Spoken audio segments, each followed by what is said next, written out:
time to play ball. Welcome to the podcast with no limits. Whether it be sports, current events, or random thoughts, this is the place to step in and stay a while. Your host is a proud alumnus of Rio Hondo Prep, a former minor league baseball umpire, and a man with strong opinions. Welcome to the Get Home Safe podcast and your host, Matt Hersema.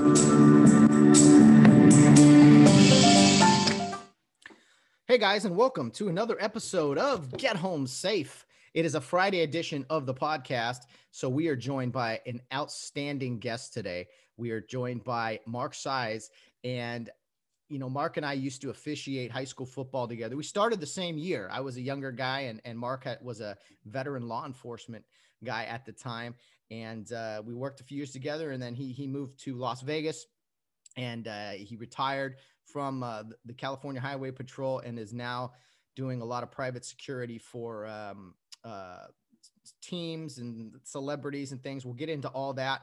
He's worked for the San Francisco 49ers for quite some time as their security detail. So we'll cover a lot of different things, talk about his football officiating experience, but of course, dive into what he does for a living now in security. So let's bring him on the show. As I go into the waiting room here, he's waiting for us. Mark Saiz, bring him right on the Get Home Safe podcast. There he is. Mark Saiz, welcome to the Get Home Safe podcast. How you doing, Matt? How's it going? Thanks for having me. Thank you. I am doing great, Mark. It is so good to see you. It's been so long. We officiated a few football games together back in the day, but you moved on to bigger and better things, and I'm still here trapped in California, Mark. Well, man, you have to get out of California, come back to Las Vegas. How I don't know how to say it. How is freedom? How is it out there in Las Vegas? You've been there since when now? 2015, I ended up moving here, and there's no state tax here. So basically, if you work here in Nevada, when you get paid, you just pay federal taxes. That's it. No state tax. Versus California, they take state and federal tax out of you. The cost of living is a lot cheaper here. It has its pros and cons. I can't believe it. It's night and day, basically. Enjoy it. It's funny because what was it? 250 miles, and it's night and day, like you said. Yes. And I kind of say, well, how come I didn't do this earlier? When I retired. Yeah. So, what was the move for you from California? I mean, you lifelong guy out here, and we'll get into all of it. But what was you retired, and what was it that just says we're going to Las Vegas? Did you think of other places to go first, or was that kind of your? The wife and I, we always would come to Vegas. When I lived in California, I'd come to Vegas and just come out for the weekend, hang out. And we decided to buy a new house because I used to live in Rancho Cucamonga. And she says, well, let's look around Rancho Cucamonga. And I just says, you know what? The cost of living is too expensive here. Can we maybe move somewhere else where it's less, expensive? Or I go back to work, So we came to Las Vegas, and at first we were a little hesitant because, Las Vegas, when I say Las Vegas, people think of the Strip, casinos and all that, the glitz and glory and all that. But we do have our neighborhood, we do have a school system here. We do have grocery stores. Came to look at some houses, didn't like what we saw. We came back another time, and Friday the 13th, we saw our house, and we put a bid on it, and we moved in 30 days later. Wow. Awesome stuff, man. Well, you're living the good life. I know a lot of people out here would love to follow in your footsteps. And California, taxes for everything. Finally removed the mask mandate. I mean, it seems like California is just looking to be expensive and crowded. And I don't know. I've been here my whole life, but I don't know. It's getting tougher and tougher. So good for you, man. Well, Mark, we got some great things to talk about. Where you grew up. Kind of how you got into law enforcement, your football officiating time, and of course what you do now with private security and things. But first, let's go to the beginning. Where you grew up. You were born in Fresno, California. You were telling me. Yes. Born and raised in Fresno, California. went to grammar school there, went to high school, a little bit of college. And I said to myself, well, either I'm going to go in the military or I'm going to go law enforcement. That's what I wanted to do in my high school, during my high school years. So when I graduated from high school, I went to college, started taking some criminal justice classes, and I enjoyed them. So I'm going, okay, so what I did is I applied for Fresno City Police Department, and I applied for the California Highway Patrol. And believe it or not, the California Highway Patrol responded back to me within days. It says, yes, we have openings. I said, okay, basically the first one to reach out to me, I'm going with. Put my application in, went through the testing process, and I was in the academy August of '83. Wow, just like that. And now, why were you leaning towards military or law enforcement? If I had to guess, I'd say you played sports in high school. Is that correct? Yes, correct. So correct. What did you play? And because I don't care what you do in life. I think playing sports at a young age is good for you, whether you're good at it or not. It teaches so many lessons. So what was that experience like for you? Oh, I did. I loved it in grammar school. 8th, 7th, 8th grade, did football, did all that stuff. The tackle football, the pee-wee football. I thought that was just a great sport at the time.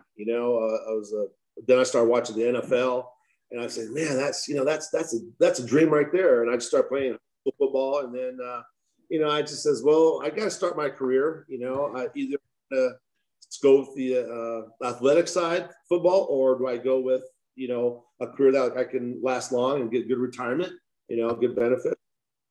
So I kind of leaned toward law enforcement, which I'm glad I did. Of course, I still miss football. And of course, what I do now, the security, I'm still with the football guys, So being from there, is there any allegiance to Fresno State football? Do you watch them at all? I do follow the Bulldogs. I believe they're in the WAC. Is it the WAC? I'm not sure what they call it. The Mountain League. I forgot what Mountain West. Mountain West. That's it. So I do follow them, and I believe they come to Vegas and play against the Rebels, UNLV, I believe. If I'm not mistaken. Yeah, that'll be a good time. That could be a real good time. One of the highlights of my life was going to the College World Series in 2008. And this team, the Fresno State Bulldogs, weren't even supposed to be there.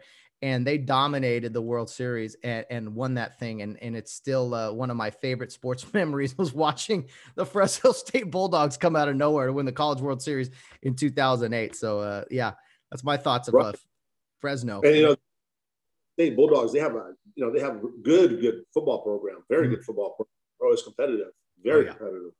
Yeah.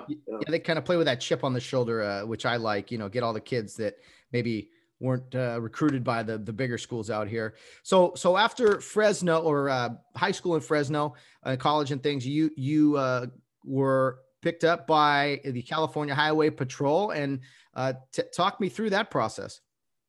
Graduated December of '83, and I was assigned to Los Angeles, the central Los Angeles area office.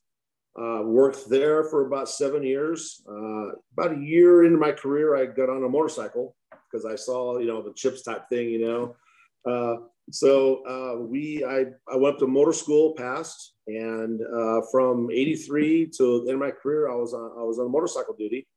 Worked the central LA area. Then I transferred to the Baldwin Park area. Worked the Baldwin Park area, promoted to sergeant. And then went to Redwood City for a year, came back down to Southern California, Rancho Cucamonga. In 2013, I retired. Yep. What a career. Well, Mark, I got to ask you, look at, because I think the especially out here in California, the Highway Patrol has this real negative sound, right?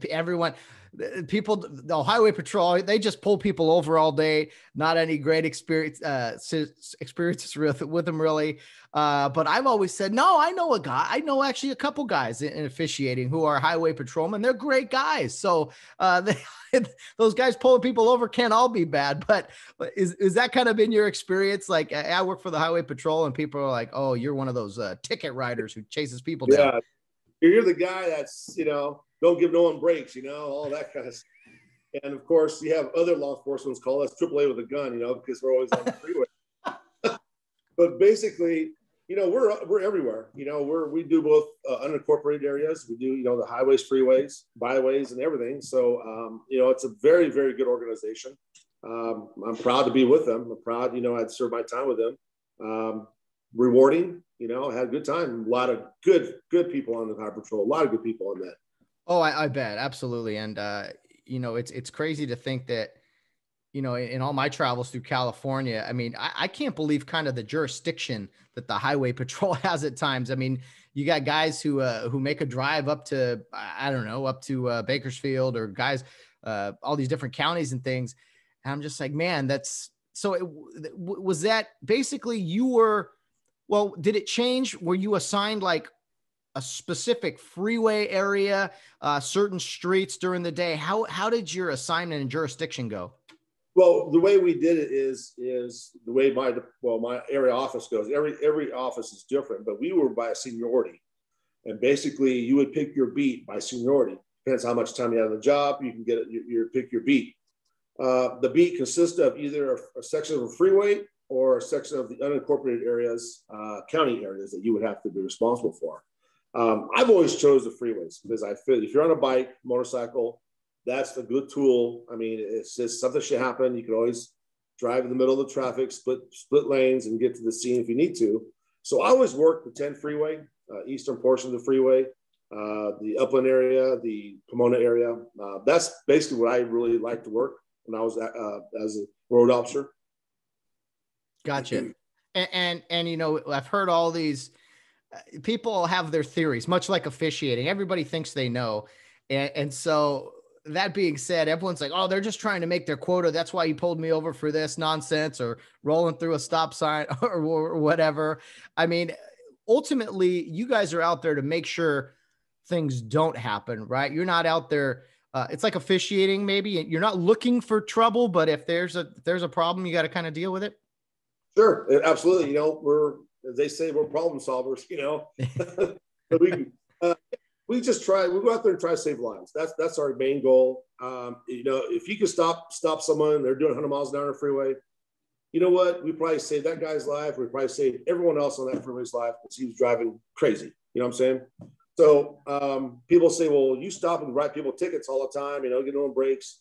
Well, you know what? We're stopping them because they violated the law and we're trying to save lives, basically, Oh yeah. And in one thing we have no shortage of out here is, high speed, low speed chases. I mean, have you been in your fair share of those where someone will not pull over and it turns into a big, chase or whatever?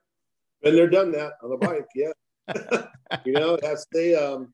They kind of frown on a motorcycle being in pursuit.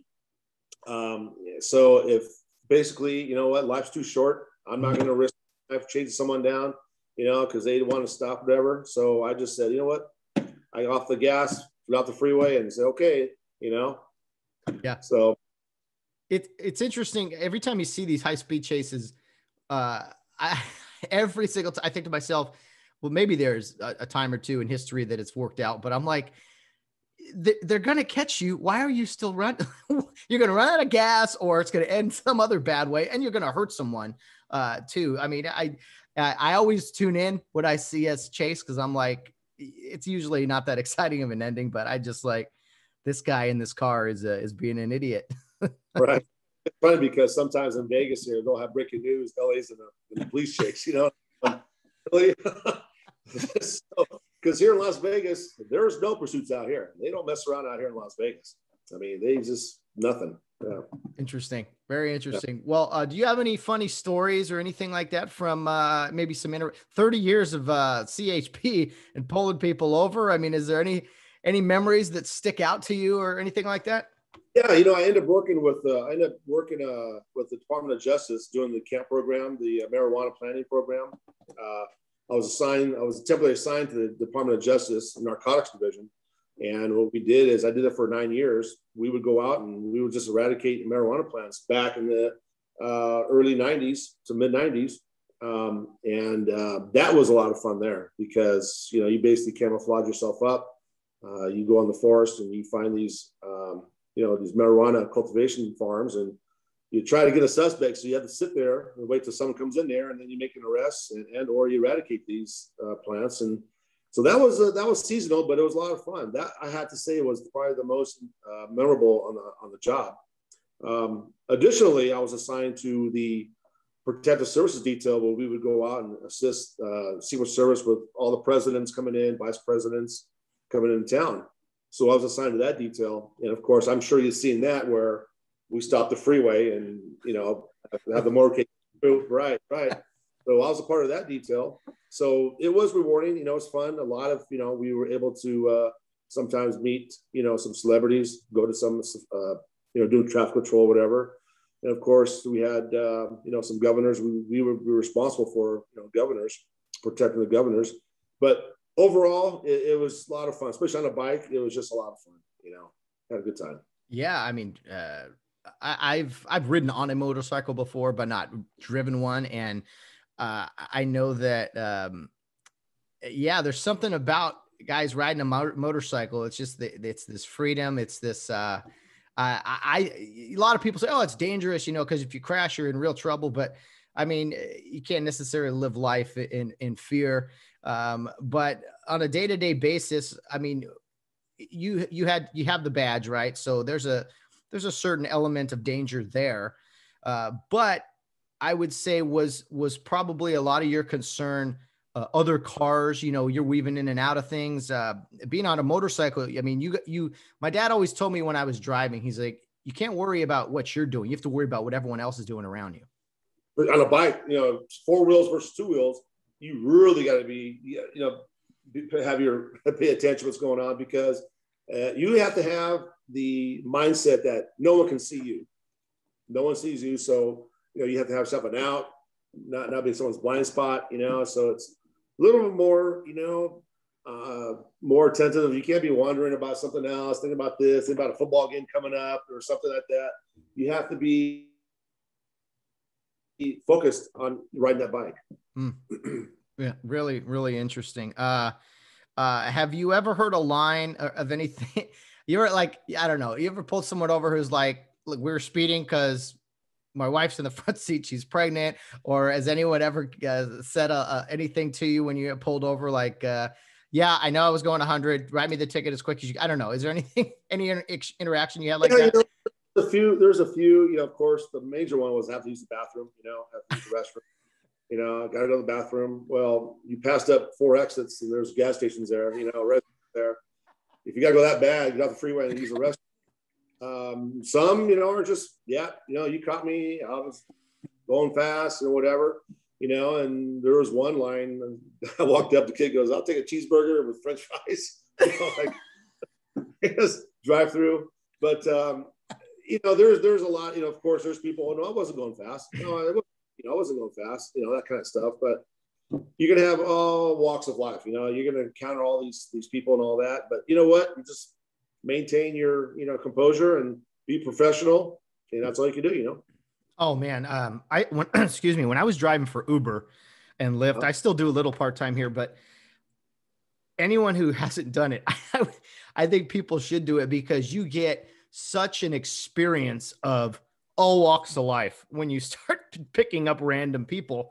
And so, man, my throat. And so I got to imagine, as you just said, your interaction with people from all over, all kinds of different communities. And it had to just be quite an experience and an opportunity to see all different walks of life. Cause that was my experience in driving people. I'm sure it was the same for you. Yeah. It's just, people having problems, I wasn't thinking, what up, that and this, and hey, you know what? We caught your attention. We're stopping you. So, trying to save lives. That's our goal. That's it. Yeah. So when you, were you still working CHP when you started officiating football for Foothill Citrus? Yes, I was. Started in 2006, I believe. We started 2000, 2007. We were the same same class. And I think the guys that stuck around really were only Steve Necky, me, and Jacob Hauser. I mean, we were what was there, probably 15 guys in that class when we walked in, and it ended up being the four of us really were the only guys that stuck around. Right. Yeah. Yeah. That's when I started. I just had a passion for football. I figured, I can't play the sport, unless you go to the park on Sundays and break a leg or something, But I said, well, I might as well officiate it. So, man, I loved it. It was great. It was a lot of fun. So was there just the light bulb kind of one day after years of working CHP, and then you were just like, you know what, I have time, I can do this? What was there a specific moment that we watching a game on TV, or what ultimately was like, I want to officiate football? Well, yeah, it's funny because we were watching football, and we're all football fans, and I'm going, there was a play on TV, and I'm going, there's a hold right there, and people are looking at me, you're crazy. All of a sudden you see a flag, and they say, well, how'd you see that? I go, well, that's the rule of the game. And I started saying, well, maybe I should start officiating, maybe I start doing this. If I could see it on a TV, I'm sure I could probably see it in live person, and there's was pointing out. So I kind of started reading the book on it, Googled the book or whatever. And then we met and here we are. We started doing the classes, and it was a lot of fun. We started officiating. Yeah, we dove into it. Bob Lamb was our first year instructor. I think he said something. Bob Lamb's got 1,000,001 lines. I think he said something like, guys, this is going to be football officiating. It's the most fun you can have with your clothes on. Yeah, don't pick pepper through fly shit or something like that. Yeah, get the lizards, get the alligators, let the lizards go. I mean, but yeah. I don't know what your experience was like, but for me, when I went in, you think you have an idea. You think, okay, I know the rules. I've seen it. I've watched officials even in high school games, but you realize pretty quick that, okay, I got a lot to learn. And was that the experience for you? Exactly. When we first walked in that class, I thought, well, I've got a pretty good grasp of what's going on. I know what's happening. They laid that book in front of me, and I started looking through that book. I'll go, okay, really? Get page after page after page. I said, I got some studying to do here. And yeah, I thought I knew it all, but I didn't. That book was a lifesaver, and I referred to that book. Before every game, I would read something that morning, a chapter, something. But yeah, that once you start going to classes, it's an eye opener. Because you'll say, I thought I knew that, but that stuff wasn't it. And they changed the rules, whatever. But yeah, it was a lot of studying to do. Well, imagine doing your job, Mark, in right. law enforcement without knowing the laws. I mean, you right. wouldn't be able to function. I mean, so you got to know the rules. And I always struggled with tests, just trying to break it all down. I was a very visual learner, but anyway, do you remember your first game or your first varsity game or maybe both? Yes, I was. I did a game with. It was I believe it was Upland High School. It was a freshman game.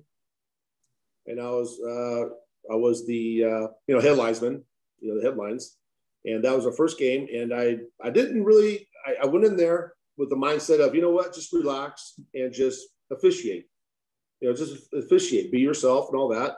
That's what I was told, just officiate. And yeah, and I told of course you told the white hat, the referee, hey, I want you to be critical at halftime on what I can improve on, or pros and cons. So, we would just go out there and officiate, and, I started hanging the game, get used to the game. And I would also volunteer for games. I would do some stuff on the side, volunteer to do some games, without getting paid, just to get that experience, But yeah, that was my first game, was Upland High. It was a Thursday afternoon. I was a headlinesman, and I felt I did pretty good. I felt, a lot of guys, we were told to do that, go out, work for free, watch. I mean, you get what you put into this thing. And I think some guys just felt they'd show up and get a bunch of games. And it's like, no, you gotta get out there and learn, talk to people, and yes, work for free a little bit to learn. Cause there's nothing like live snaps. And I remember my first game, Mark, about there, I see a block in the back on a punt play. I throw the flag, I run, I finish the play, I kill it. I'm so excited. I go to my white hat, Dave Encinas. I said, Dave, illegal block in the back on the return team. And he goes, what number? And I went, Yeah, give me a number. Yeah. I don't know. And it's, and it's just like, it's not we can have a microphone or anything, but it's good to know. Plus you want to tell the coach who the number is on. And so that was a good lesson for me. It's like, you may think you saw everything, but you didn't, you know? So, Right. what about Yeah. Oh, go ahead, Mark. Yeah, that's a good point, because being a headlinesman, there was a play downfield, but there was a flag, but you have your chain crew moving down where you're at. And you say, no, wait, stay there, stay there. Now that, of course, your chain crew are, students, they're looking at you, and the chains are all jacked up, this and that. And you have to send that back. And now you have to call a timeout, officials timeout to reset the chains. And then, the kid of the clip, he moved the clip, and I'm going, oh, great, So that was a lesson to learn. So every time I was the headlinesman, I would make sure that these kids got a 5-minute lesson, the students, on how to work the chains. Don't move the chains until I wave you down. If it's 10 minutes in the game, stay there, whatever. But wait till my signal to move you down the chains, then move. I had that several times happen. Oh yeah. You have to take charge of those guys, kids, because they don't want to be there. And it's like, hey man, just hang in there with me. Do what you got to do. So what about your first varsity game? Do you remember that? And what was that experience like under the lights? It was, I believe it was Chafee. Chafee. And they put me at line judge, which I really enjoyed. I enjoyed the line judge position, because you would be the kill in the clock on first downs. Good time. Again, I would just focus on, just officiating. Of course, you had your coaches in your ear, how come you didn't call that? How did you call that? How come you didn't call that? I just ignored them, just ignored them and just kept officiating, but I do remember that game. I did line judge, and then Trace moved to back judge, and that working back judge for a while. And I love back judge. Yeah, that's nice, being away from the sidelines. You're out kind of on an island by yourself. You get to run around quite a bit. You got, responsibilities like the clock and all kinds of different things. Yeah, back there, back judge is a lot of fun, and you run to the sidelines. But yeah, absolutely. Mark, I want to ask, as far as law enforcement and officiating, I see so many guys who law enforcement who go into officiating. I think it's such a natural fit, because you are enforcing laws, you're dealing with emotional people at times, and making tough decisions. So it's kind of like, if you can be in law enforcement, you could absolutely officiate some random high school game, right? Sure. I mean, and being a headlines or line judge, a coach would call a timeout, or there'd be a timeout or injury. You have a coach in your face yelling at you, how come this, how come that? As being law enforcement, you get that all the time. Pull someone over. Oh, I wasn't speeding. I want to see you. So what you do is you calm them down. You let them vet, let them talk, and say, look, this is what I saw. I'm calling the shots here. I saw. I mean, you might have saw it, but I don't know what angle you were at. But my angle, I'm just watching. My responsibilities here. And once you explain to them your position and your responsibilities, they kind of say, oh, okay, I see what you're saying, because the play could have been the other side.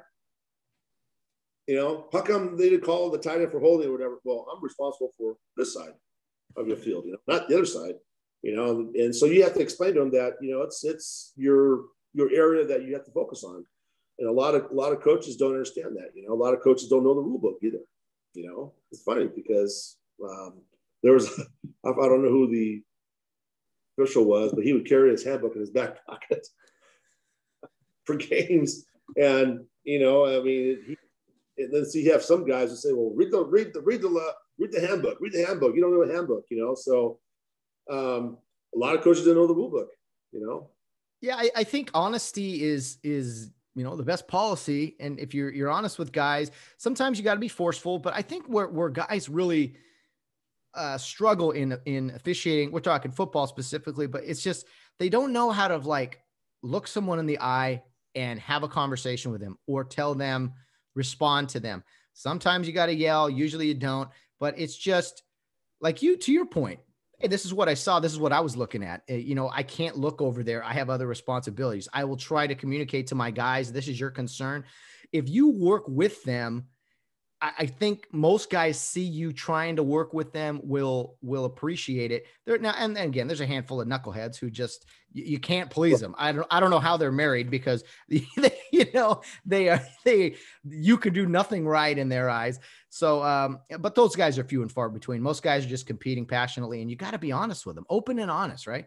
And before every game, I would go meet the head coach, introduce myself, and say, I'm your line judge. You know what? I'm a human being. I can only see what I can see. You may see something, they may not see it. Bring it to my attention, and I'll focus on that, or I'll let the crew know something happened. Tell you what, all night he would yell, but at the end of the game, he says, "Hey, I appreciate your honesty. I appreciate your officiating. Thank you." They may win or lose, but that's the thing. If you can communicate with your coaches before the game and let them straight out tell them, I'll do my best to officiate.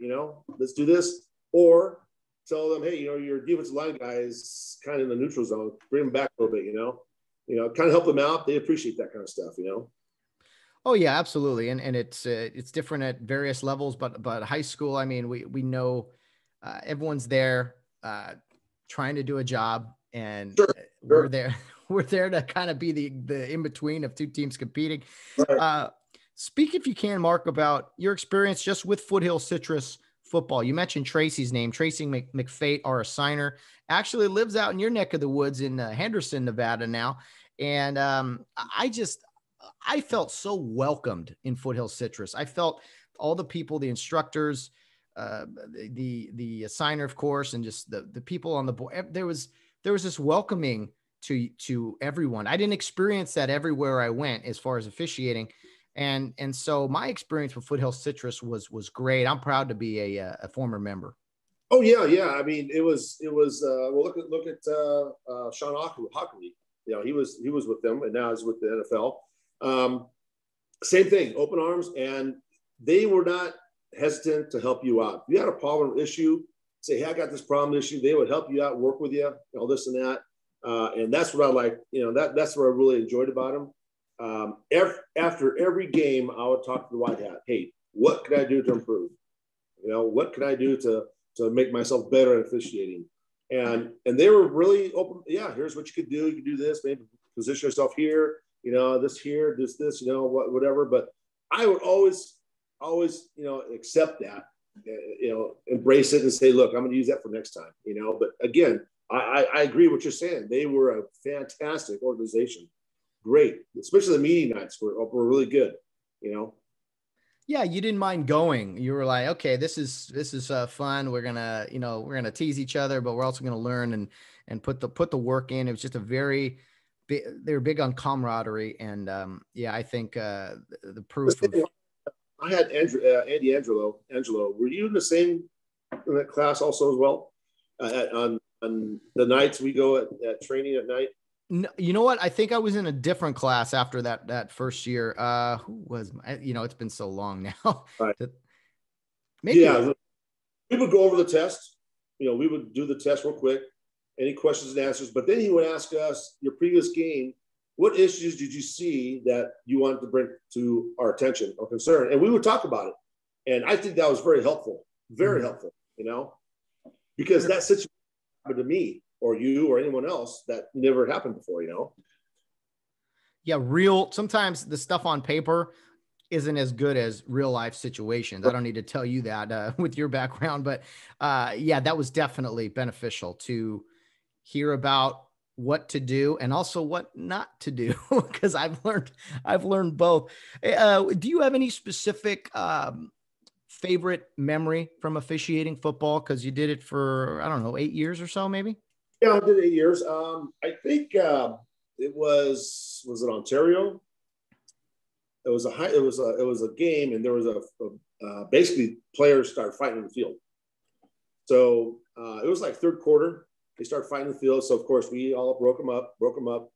Well, you had the coaches on the field, and they started bickering at each other, and they started pushing each other. So we broke them up. So I forgot who that white hat had said, but he goes, you know what? We're going to call this game. We don't need this. We're going to call it. That's it. It was a blowout. It was like, I think the home team was ahead by like 20 points. If not, okay, I say 20, but it was an obvious win for the home team, but they were fighting. So the White Hat says, you know what, we're just going to call it. I'll write a report on it. And I do remember that. And it was early night for that game. You know, we were done early. I was wondering where it was going. Yeah, an early night. Hey, you guys want to fight? Go ahead. We got better things to do. You know, but yeah, go ahead. Wait till we got the field, then continue. But we called it. We got everyone off the field. We got the home team off. The visiting team we got off. And once they were off, we had the coaches all get together, you know, at a distance and said, look, we're not going to have this happen again. This is unacceptable. This is not what we are here to do. We're done. The game's done. Go home. That's it. And we all have to write a small report on it, which I don't mind doing, you know. It was a little easy. Second nature for you. My card had all these numbers on there, you know. I had to go back to that card, up, down the side. All these numbers are out there fighting, you know. But, yeah. I've done other sports, but football is just so much fun. The high school level is a blast working with guys. Man, I haven't done it for a few years now. It's still, of all my officiating I've done, it's still the most fun, and I miss it. There were some good times. Yeah, Matt, I'm sorry to break you off on that, but I agree. You have some of these freshman coaches, lower level coaches. He will come up to me and say, hey, you know what? This is my first year coaching, so help me out here, you know? And I would. I'll say, you know what? Okay, so we're sitting down, I'm the line judge or whatever, and I'm going to say, hey, coach, come here. He goes, yeah, you know what? You got this whole side of the line is offsides. You know, have them all get back. He goes, okay, thank you. That kind of stuff, you know, kind of work with them, you know?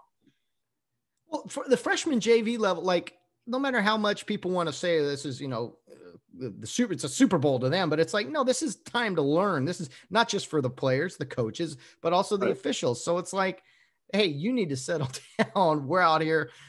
Then for play, you know, you pinch in the ball, you would say, hey, number 78, you were offsides. Get back a little bit, you know, that kind of stuff, you know, because they're learning too. I mean, they're so thrilled just to have a uniform on and running down the field.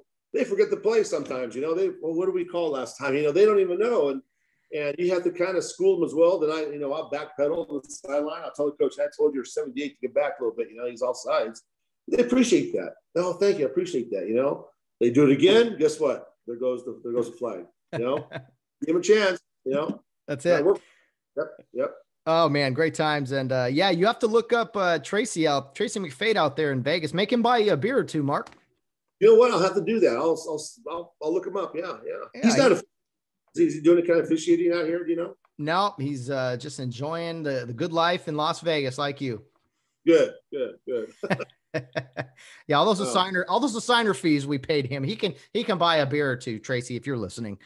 Yeah, absolutely. Well, we probably all those signer fees went to that house he bought, huh? Well said.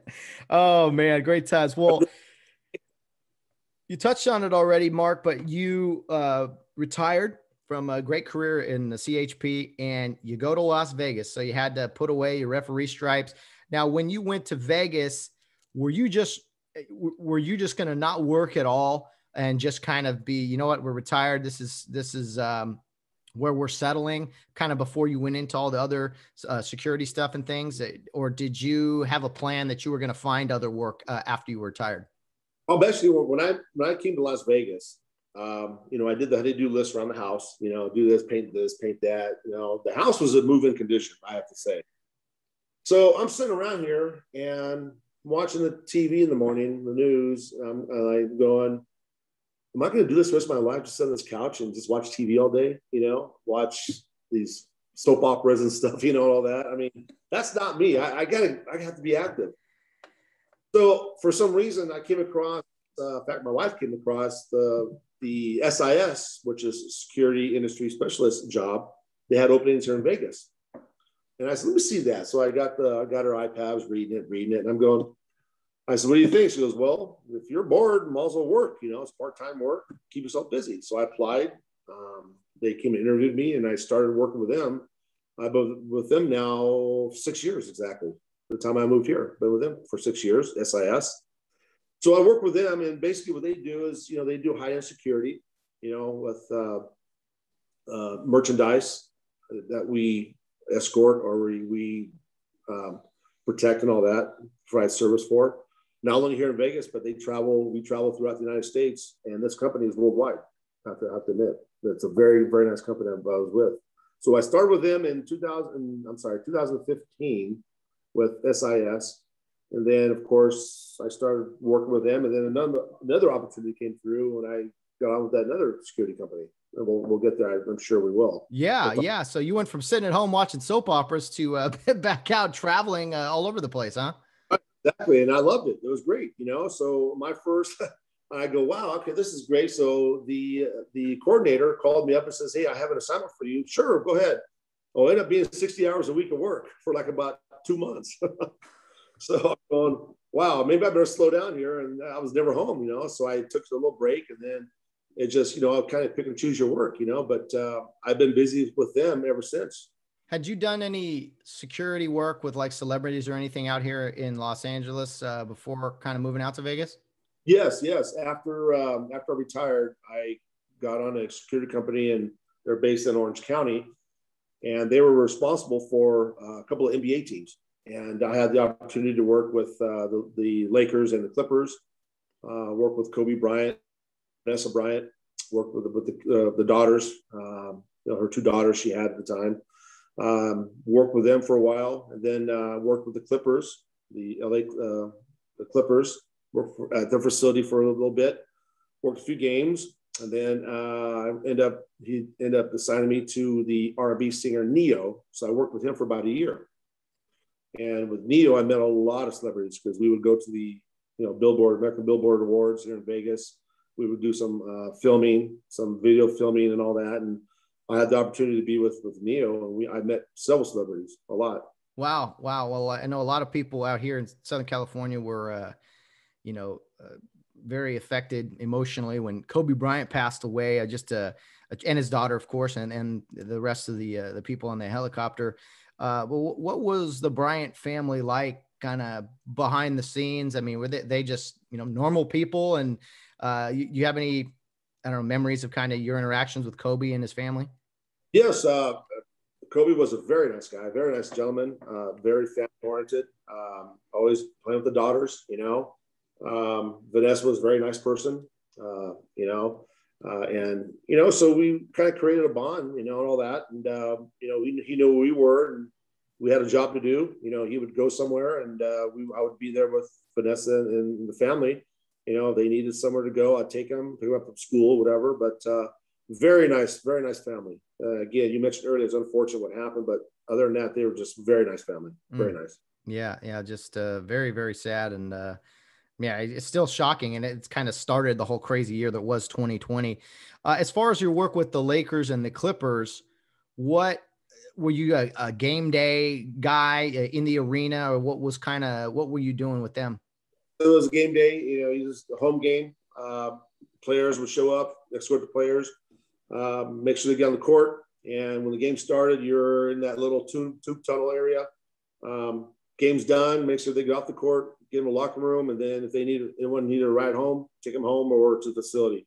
So it was a lot of fun too. I just only did that game for a short period of time on travel with the NBA teams. I was more with the actual players, taking them home, picking them up and all that. Yeah. Gotcha. Yeah, that makes sense. So during the game, I mean, they're on the court, you're just kind of hanging out, watching some basketball. What are you doing? Watch the basketball. Yeah.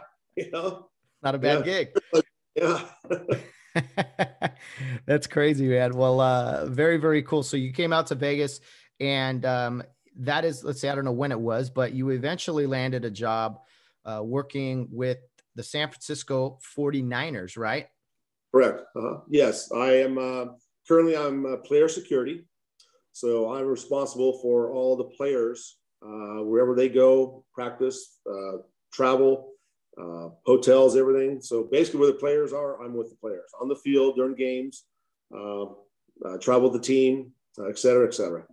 Well, that's why I had to wear my LA Rams shirt, Mark, because I knew we were going to talk some 49er stuff. So I had to make sure I washed myself off of the 49er, 49er fandom or whatever. Not you work for them or whatever, but man, I think it's 4 in a row. The Niners beating the Rams, at least 4 in a row. It painful times. Well, we'll be playing at your new stadium this year, the new SoFi Stadium, I believe. Yeah. With people, thank God. Human beings, yes. What a concept. Well, so you're in Las Vegas, and then the Niners are up in Santa Clara. So, I mean, you're on an airplane quite a bit. How does that work? yeah. So what happens is for camp, and camp starts in July. I actually drive from Vegas to Santa Clara, and I'm at the team hotel, which is the Marriott. And what camp's usually about 3 to 4 weeks long, and then we work the preseason games. So what I generally do is I either will drive back home and fly to the games, or they'll keep me there and I'll work the games, and then I'll drive home when preseason's done. During the season, if it's a home game, I'll fly up on a Saturday and then work the game and come home on a Sunday night. If it's an away game, they fly me from here to wherever they're playing. For example, maybe, Houston or Denver. I'll fly out like on a Thursday, and I'll stay through Monday, travel home Monday. And you're just with the team the whole time when they're, helping escort them everywhere and everything? Yes. Well, on away games, I usually get there a day before earlier, and I help the coordinator set up cameras on the floors of the hotel rooms. We coordinate with the hotel security, coordinate with the local law enforcement that were there, make sure the buses are going to be there to pick up players. They're going to be there on time.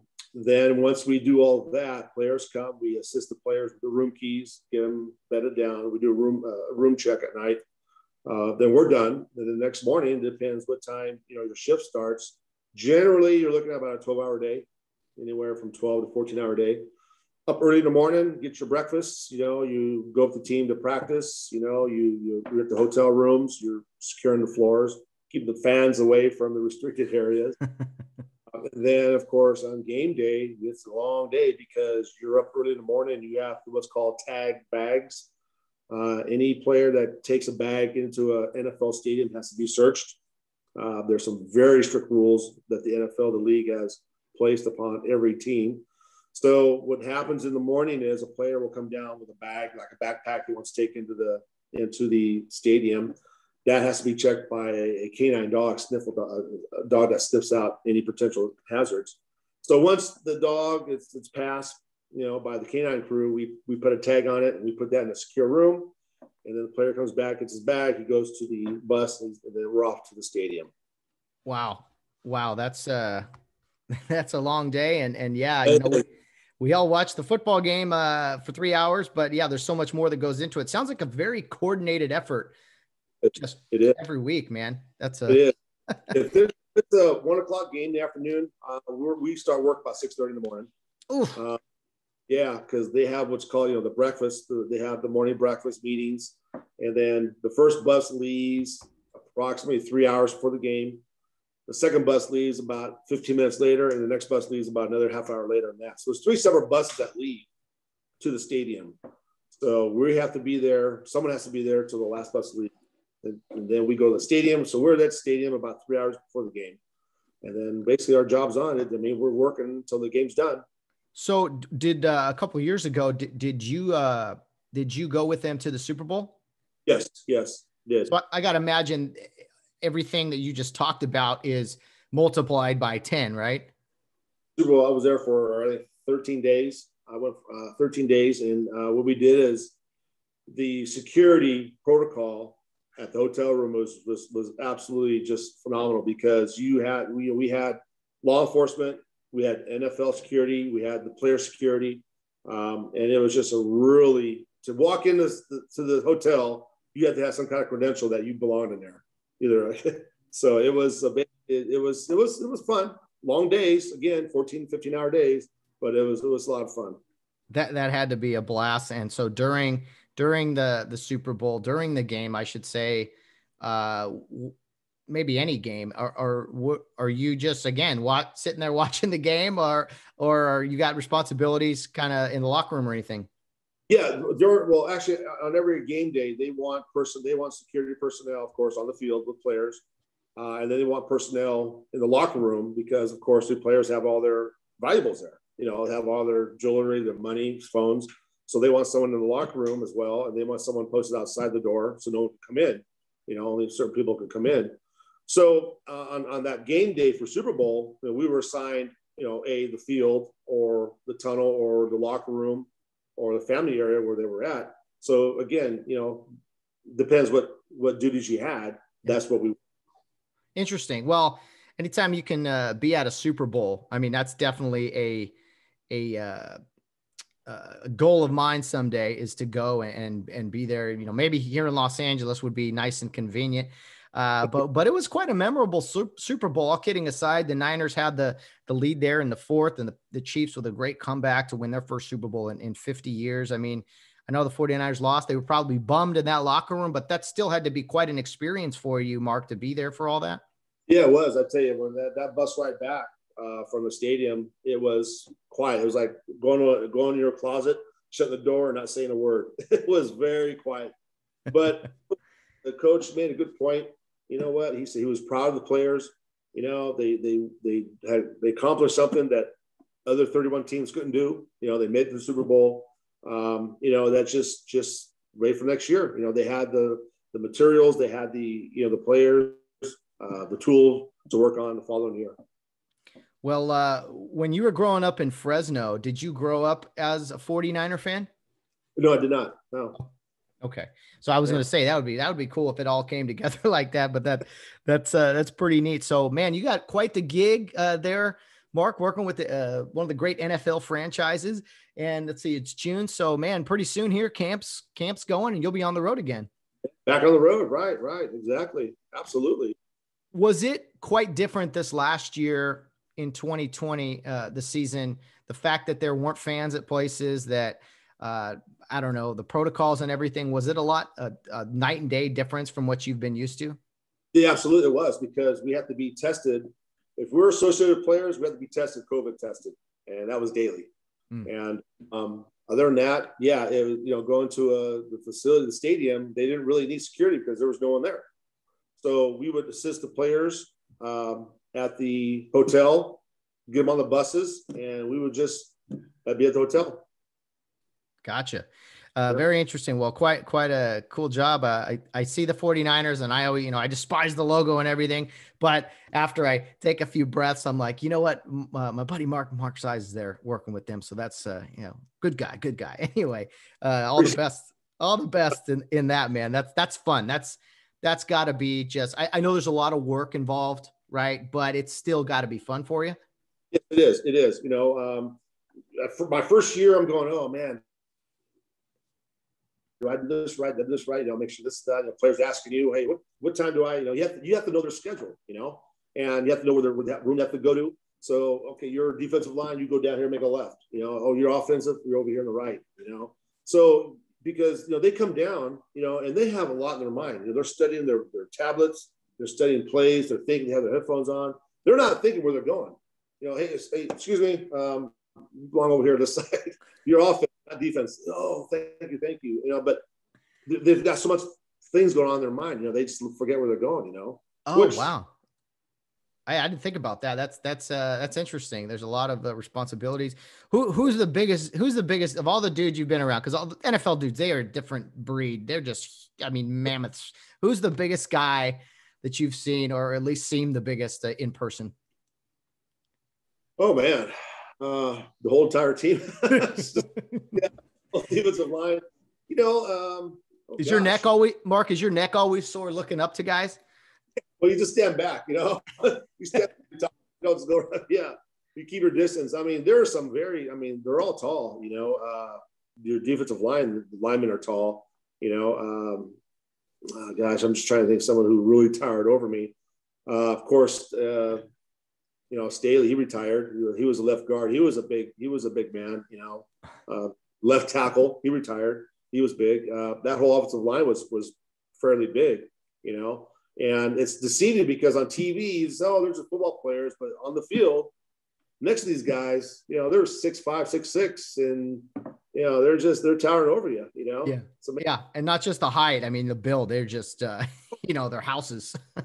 Oh, that, and for breakfast, they walk in there, they want 6-7 eggs for an omelet. I'm going, oh my God, really? They're just packing the food on there and the pasta and all that. And the cook asked me, how many eggs you want for omelet? 7 or 8. I'm going, dude, I'm going to have maybe 1 or 2, man. But the food they put down, because they have to, because they lose weight after practice. They lose about 5 or 6 pounds after every practice. So they have to keep that build up, that energy up, Yeah. I worked a few Dallas Cowboy practices a few years ago, and I saw the food room, whatever you want to call it. And there was signs everywhere about what to eat for what, and just everything was so organized, carb area. And yeah, I just saw so much food. I'm like, man, there's 100+ dudes out here that are just going to devour all this stuff. So. I mean, he's really good. I have to admit. I mean, gosh, the food they put out there, prime ribs, your steaks, your bison burgers, turkey burgers, all your pastas, sandwiches, mashed potatoes, rice, all your vegetables. I need 2 plates. I can't do 1 plate, but I just go, oh my gosh, it's good food, not just, the chefs that they hire, Chris, great chef. He just, gosh, the food menu they put out is just absolutely phenomenal. Man, full-time job there cooking for an NFL team. Oh, that's awesome, man. Well, yeah, that sounds like just a blast for you. Go from 30 years of driving, chasing people down in motorcycles to working hand in hand with an NFL team. That's got to be a blast. Let me ask you, Mark, about Las Vegas itself. Since you've been there now, I want to talk about like Las Vegas sports, because I see when the Vegas Golden Knights moved there or became a franchise, I said, this is going to snowball. I think Las Vegas is going to turn into one of the best sports towns there is. The Raiders are there now. I see down the road potential for an NBA team, maybe an MLB team if they build a dome. What are your thoughts on the state of Las Vegas sports? I think it's going up. I don't know if you read, but I heard the Oakland A's are showing interest coming here. Mm-hmm. The other rumor I has it is that they're going to build a nice stadium right off the strip. It's not confirmed. I don't want to put something out there that's not true yet, but I've just heard rumors. But I'm hearing the A's have the good idea coming here. Of course, what follows the NBA, NBA will be following, so I see big potential of future professional sports coming here as well. Well, that stadium, Allegiant Stadium, is unbelievable. The giant looks like a spaceship just right off the freeway. Would love to get to a game there sometime. I always said when the Raiders left Oakland, I said, you know what? Of all the teams that could have come to Las Vegas, I am not a Raider fan. I don't like the Raiders at all. But I said, you know what? The Raiders fit. I think it's a good fit for the city. And 1 year in now, I think has the city kind of embraced the Raiders, or is it still kind of a town where there's many fans for many different NFL teams? Oh, they embraced them very well. They open arms. It's just like I said, this is going to be the first year with fans. So we're kind of, the city is real excited of getting fans in here. They already put a plan out for parking and tailgating where they're going to have to park and all that. Hotels are very accommodating. Yes, open arms. So they're looking forward to it. They're want to come back to without wearing a mask and having fans in the stands, and that's what they want. That's what Vegas is all about, And of course, you're going to have people coming here to watch the games, but yes, Vegas, just like the Golden Knights. It's just this town goes crazy when the Knights play. Very supportive of the Knights, and I'm sure they'll do the same thing with the Raiders. Yeah, of all the sports you start in Las Vegas, you put an ice hockey team in the middle of the hot desert, but it works. I got to go to a game last year when the Kings were in town, and I was there in town as well. And that arena, T-Mobile, is awesome. They put on a great show. It's very Las Vegas. The Golden Knights, they love their hockey there, and they're still in the playoffs here. I'm sure gonna make a run. And did you kind of evolve and become a big Las Vegas Golden Knights fan? I did. I knew nothing about hockey. I go, Golden Knights, what hockey? I kept asking my buddy, okay, what's that? What's icing? Okay, what's that? What does that mean? I just got a book out, read up on it, studied on the computer. Now I understand what all that means and what, it's a place. So no, I'm just hardcore with the Vegas Knights, Unfortunately, lost last night, but you know what? They'll bounce back tomorrow night, and I think they'll win. Yeah, I think there's a lot of people like you in Vegas who were, they were like, they adopted the team in the finals, right, a couple of years ago. And then I don't know, it works. It's a very, the town is just excited because it's Vegas used to be this tourism town. No one lived, or a few people lived there, but there's a lot of people that live there now in Henderson and all the houses they build constantly. So I think more and more sports are going to come to Las Vegas. It's almost like the Golden Knights were like the experiment. Well, let's see what happens here. And all the fans, all the locals just dove in all into the Golden Knights. Yeah, it's just every sports bar, every casino you go into on game night, it's being played everywhere. It's being broadcast. It's very loud. People are supportive, yelling, screaming, and that's what it's all about. The city comes together, man, and they're supporting their team, and that's we love it. We love it.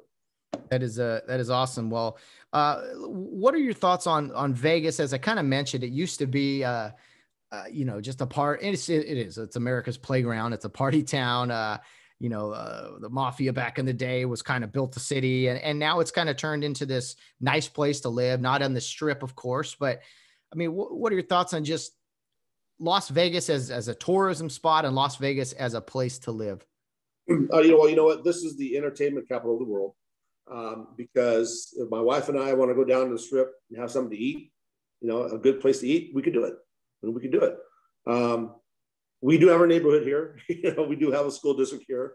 So as I said earlier, prior to being live here, I told my family I'm moving to Las Vegas. They looked at me and go, well, why the Strip? Why you move down there? And I said, no, wait a minute. We're moving to Las Vegas to the, I live out, away from the Strip.